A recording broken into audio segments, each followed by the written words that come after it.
वाटतं लागेल.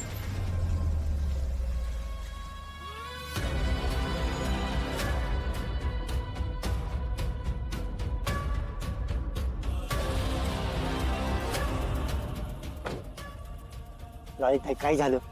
एवढ्या रात्री एवढ्या अर्जंट का बोलवलंय मला? भाऊजी मला ह्यांची आठवण येते, मला ह्यांना बघायचंय. अहो लालिताई, तुम्हाला कसं समजून सांगू आता मी? तुम्ही गोपाळला बघायचं म्हणताय. अहो गोपाळ पोलिसांच्या ताब्यात आहे.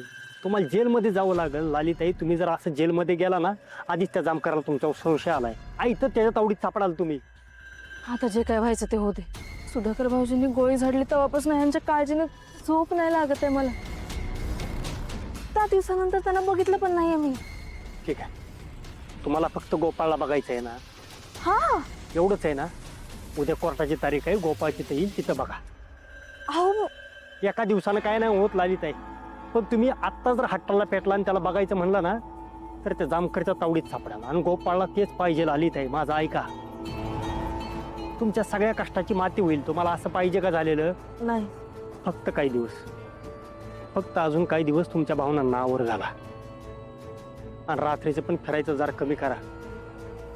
जामकरनं नाकाबंदी लावलेली आहे. उगाच तुम्ही जर घावला ना तर पट्ट्या बोल. उद्या आपण कोर्टात भेटू. आणि हा, कोर्टात पण जरा सावध राहा. जामकर तुम्हाला शोधायच्या मागे लागलाय. काळजी घ्या.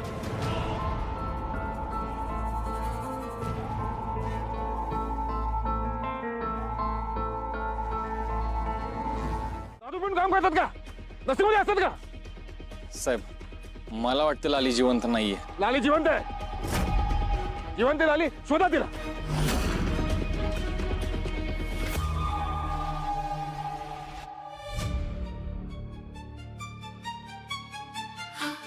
आजी शिळ का खात आहे हो? अगं ताजं अन्न कोण देणार मला?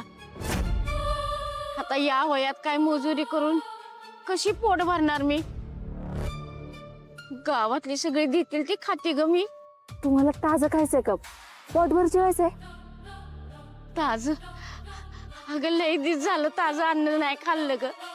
बर चला, मी देते तुम्हाला. चला. अगं पण तू का माझ्यासाठी करतेस? माणूस म्हणून मला असं बघवलं नाही गेलं हो, तुम्ही शिळ खाताय. चला चला या.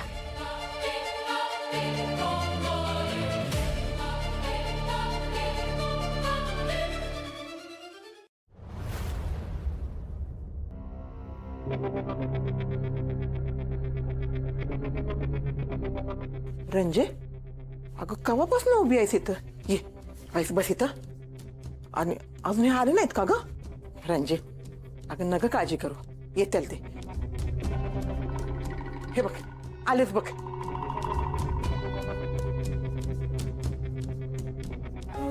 लागलं का? बस सुधाकरचं कुठे येते हो? हा, जामकर साहेबांनी त्याला कामासाठी पाठवलं होतं. होय का? यो गोपाळ म्हणतोय ती खरं आहे का? मला शेंडी लावतोय. मला येड्यात तर काढत नसेल ना? नाही नाही, माझ्याशी का खोटं बोलवतो? पण खरंच बोलतोय ते बी कशावरून? पण तरी बी ती लाली हे सगळं करत असेल असं वाटत नाही. पण मग जे काय पुरावे सापडले आहेत ते गोपाळला अडकवायसाठीच पेरले आहेत, हे तर खरं वाटतंय. नक्की काय खरं काय खोटं कळना झालं द्यावा. अहो, एवढा कसला विचार करताय हो? तुम्ही पोलीस स्टेशनात गेला होता तेव्हा गोपाळ भेटला का हो तुम्हाला? बरं नव्हतं हो? अहो अहो, बोला की कसला विचार करताय? हा, बरं आहे बरं आहे. बरंच काय सांगितलंय त्यानं, पण काय खरं काय खोटं काय कळना झालंय. म्हणजे म्हणजे असं काय सांगितलंय त्यानं? त्याला कुणीतरी फसवतंय असं त्याचं म्हणणं आहे. अहो बघा, मी म्हणलं नव्हतं माझा लोक निर्दोष आहे, तो असं काय बी करणार नाही. आता काही केलं बी असेल तरी स्वतःच्या तोंडाने काही कबूल करणार आहे का तू? वय हो, ते त्याच्या बोलण्यावर तरी वाटते की तो निर्दोष असावा. पण त्याच्या विरोधात जे काही पुरावे आहेत ना, त्याच्यामुळे असं वाटतं की त्यांनीच काहीतरी केलं असलं पाहिजे. काय खरं खोटं मला कळणं झालंय बघ. नाही हो, माझं म्हणून मला सांगतंय हो, माझ्या लेकाने काय बी नाही केलं. आजी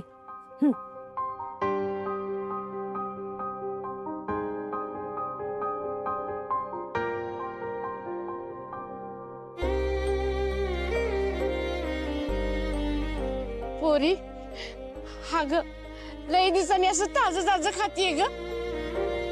तुझे लय उपकार झाले बघ. आजी तुम्हाला गरबीर नाही आहे का? काय सांगू पोरी तुला. अगं लय मोठं घर होतं बघ माझं. सगळं सुखाने चाललं होतं, पण नवरा गेला आणि सगळं संपलं बघ. अगं पोटच्या पोरांना सुनांना मी नको झाले ग, म्हणून मला घराबाहेर काढलं. म्हणून गावात अशी मागून खायची आली ग.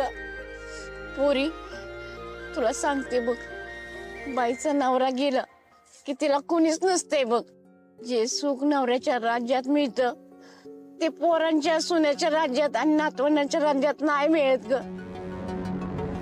पोरी तुझं लगीन झालंय का ग? झालंय.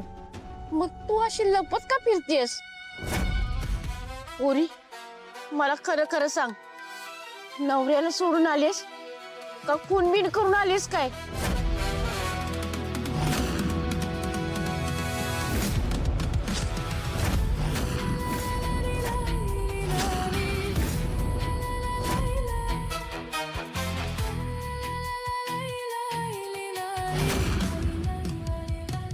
अगं बोल काहीतरी. तुझा नवरा कुठे आहे ग? तो न्याय का तुझ्या संग?